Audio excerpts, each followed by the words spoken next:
Unleashing the power of short answers with modal verbs. Hello, language enthusiasts. Welcome back to another exciting lesson on mastering English. Today, we're focusing on a small yet mighty part of English grammar: short answers with modal verbs.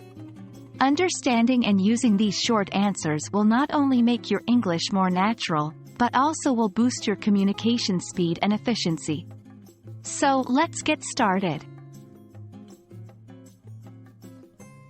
Modal verbs express necessity, possibility, permission, or ability. When used in questions, they're often paired with short, efficient responses. These are known as short answers.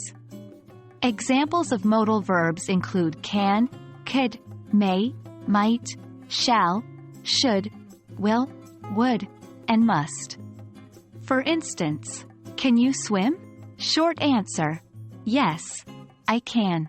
Or, no, I can't. In daily conversations, short answers with modal verbs keep things brief and to the point. They're commonly used in informal dialogues and in situations where you need to respond quickly. For example, could you help me with this? Short answer: yes, I could. Or, no, I couldn't. Should we take the bus? Short answer: yes, we should. Or, no, we shouldn't. Remember, the short answer should match the modal verb used in the question. The modal verbs, will and would, are special cases.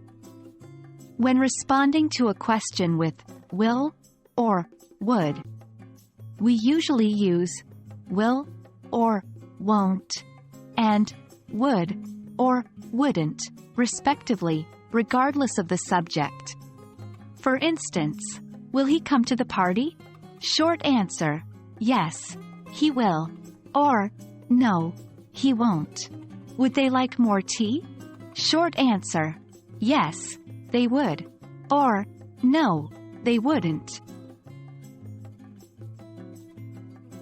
Let's practice together now. I will ask a question and you'll answer using a short answer.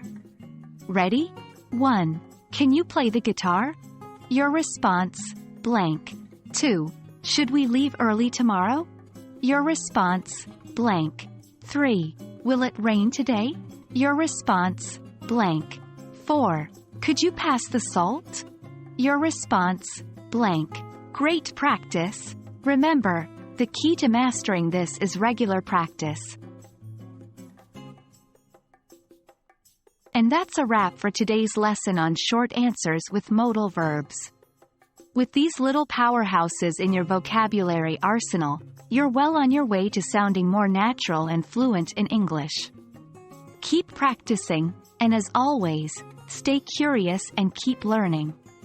We hope this video has been helpful. Until next time.